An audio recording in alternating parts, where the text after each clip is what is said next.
Hey there booktube, welcome back to my channel. Today I'm sharing with you my reading experience during DiverseAthon 2017. I already shared with you my vlog of days 1, 2, and 3. Stick around for day 4, 5, and 6 coming up.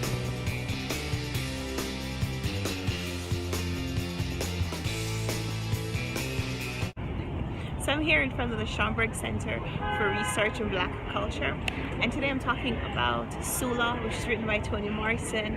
I previously read Beloved a few months ago for another challenge, and I'm finding some similarities between the two stories.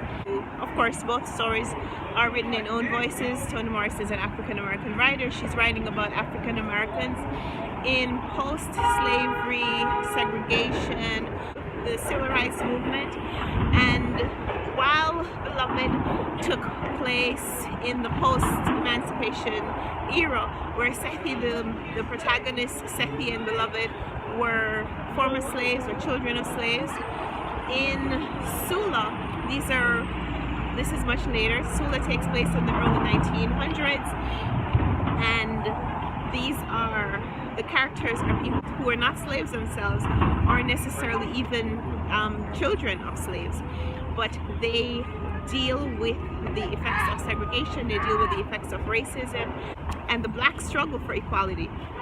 The book is mainly focused on the strength of the African American woman, some of the things that the African American woman has to deal with. I remember there was a line in Beloved where Sethi says, "You don't love children who you don't get to raise." So these women, even though they were having children, they weren't allowing themselves to become bogged down with the emotional separation that was going to happen when children are sold by slave owners.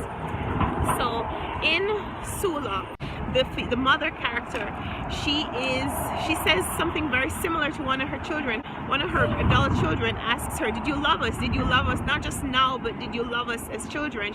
And the question is so foreign to her because she says, "I love you. The evidence of my love for you is that you are still alive, that you became an adult, that you don't have maggots in your eye holes."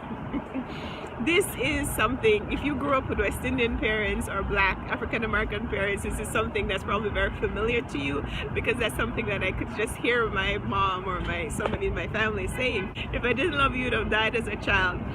If you look at Sula, you can choose to look at this book from many different perspectives, and if you look at it as entertainment and don't just get caught up with the emotional struggle, the comparison between what these people were experiencing in the early 1920s with racism and segregation and what African Americans face right now. And so that is why today I brought you here, because this building is very significant in the black struggle. This building is like the Smithsonian, the Harlem Smithsonian, for archiving the black struggle and the black experience.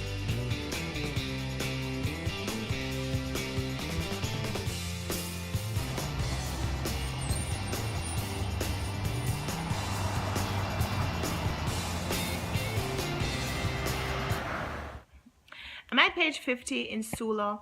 In Beloved, Sethi is the former slave, and she is so desperate not to return to slavery and that her children won't grow up in slavery that she'll do anything to save them from that life. In Sula, there's this woman, Eva, and she has adult children, and they all have some issues, and she again is desperate enough that they will not have this terrible life, so that she will do almost anything to prevent that from happening. These are just things that women know need to get done, and they just do it. End of day 4. At page 78, but I'm going to bed because I don't want to stay up all night to read this book. I could stay up, I could sacrifice the sleep and just stay up for a few hours to read the next 100 pages of this book, but I don't want to. This is a sad book. I could tell right now that it's a sad book. It's sad like Beloved. The female characters that Toni Morrison seems to write they're not just strong. The way they deal with situations is not enviable. I don't want to say that they deliberately make situations harder for themselves, but it seems like they kind of do. the strength of character that they have makes them not back away from a potential problem, and so it seems like they create even more issues for themselves. They live in a society that we don't know, and so I don't really want to judge these characters. I don't want to judge how she writes them or why she writes them this way. But man, these are not happy-go-lucky stories at all. So I'm gonna go to bed while I could still leave this book, and I'll probably finish it up tomorrow. So see you tomorrow for day 5.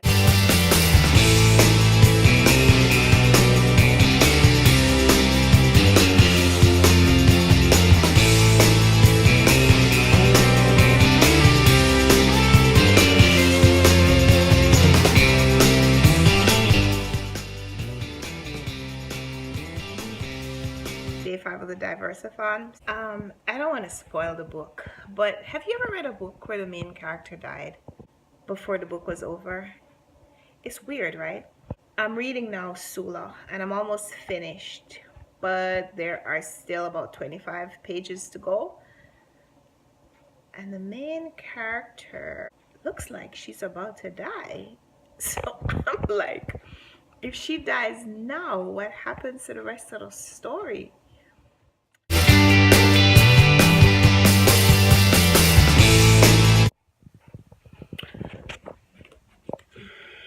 It's midnight, and I'm finished with this book, Sula. So now that I've finished, thoughts on Sula. It is about her relationship with her best friend Nell. It is her relationship with her mother, who is spoken about as though she's a woman of the night. It is her relationship with her grandmother. It is her relationship with men. It is her relationship with the town. The relationships that women have with each other. It crosses multiple generations to show the difference between how women from different time periods, I suppose, view the things that happen in their life and how they relate to these events. The friendship between Sula and Nell is one that occurs over many years. They meet as young girls. They're drawn to each other because of their differences and their similarities. And it is a relationship that transcends every life change. It is a description of blacks in the post-slavery from the late 1910s. You're seeing the change in the African American community, people's acceptance, tolerance, and then perhaps rejection of some of the socioeconomic standards that have been kind of levied on them. It is a description of relationships between the races. There's a line in the book that made me laugh out loud. It is when the people are talking about how disturbing they found a lot of Sula's actions. All the things that she did, they weren't disgusted, they weren't annoyed, they weren't irritated by. It was only when she took up, Sula being this black woman, she took up and started having a relationship with a white man. That was the last straw for them. So, it wasn't just racism, it was also reverse racism. All of that is captured in this book. So it is a really, really fascinating look. Even if it is a novelized look, it is a fascinating look at some earlier period in history. Sula was originally published in 1973, and so this time period that Toni Morrison was capturing in that time was based on her experience up to that point in 2016. Some of these are still issues that we're facing in the black communities. That's it for tonight. See you tomorrow. Today I am at one of my favorite spots in New York City, Central Park. This is the Central Park North Boathouse, and I'm going to talk a little bit about this book, The Colossus of New York. It was written by Colson Whitehead. I'm sorry, my mouth is frozen. It's really cold. But I couldn't talk about this book without coming here. The Colossus of New York is a collection of vignettes, a collection of essays that Colson Whitehead wrote about New York City. It is a tale of the city told in 13 parts. And in this book, In this collection, he waxes, he rhapsodizes, he recites poetry, he sings a song. This book is a collection, is a love story to his city. This is the city where he was born, this is the city that he lives in, and it seems only fitting he dedicated an entire chapter, an entire vignette is written about Central Park. And so it just seems fitting that I am here. I couldn't not be here because as he is telling this love story about this city, I had to come to the place that I love as well.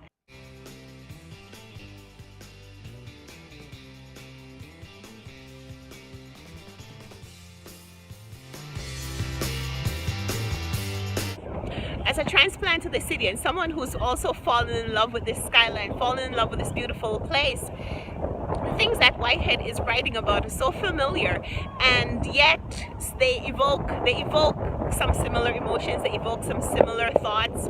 Every line that Whitehead writes is familiar, and yet it's beautiful because he expresses thoughts that I have been racked with and thoughts that I've expressed to other people. This book, Colossus, was published in 2003, and I only found it because I was looking for a book to participate in DiverseAthon. The group read for the DiverseAthon challenge is Underground Railroad by the same author, and I knew I wasn't going to be able to read that book for the challenge because I have it set aside to read in February during a Black History Month challenge. But I wanted to participate in some way, and so I was just looking for something else that maybe he had written. In fact, I thought Underground Railroad was his debut novel. So I was a little surprised that this book existed, but I was just so excited that I found it. Because the book was written in 2003, a lot of the technological references are out of date. Like he talks about a payphone, the only working payphone on a corner. Those are not things that we experience now. Those are not things that are part of our present time.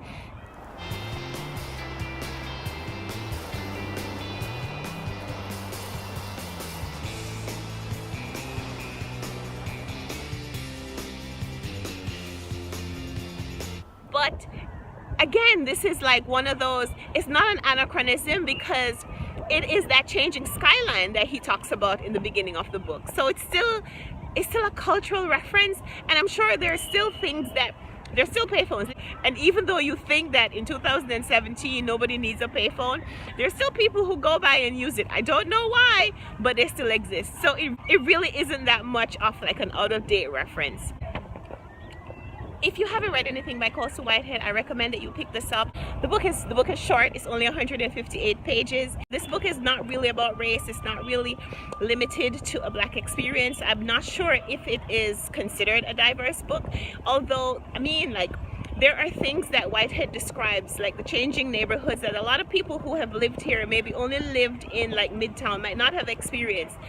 Something that's very refreshing is that this book doesn't wane. You know how sometimes you have a collection and you have a couple great pieces, you have a few mediocre ones, and then you have a few that you just wonder, why did they include this? Maybe they only put it in because they wanted to reach that magic number 13. In this book, every collection is as good as the one before it and the one to come. I think this was a fantastic read from start to finish. A lot of his sentences are very short. They're like phrases. It reads like the lines of a love song. And so I think you'll enjoy it. I know I did. And I just wanted to come here today and share that with you.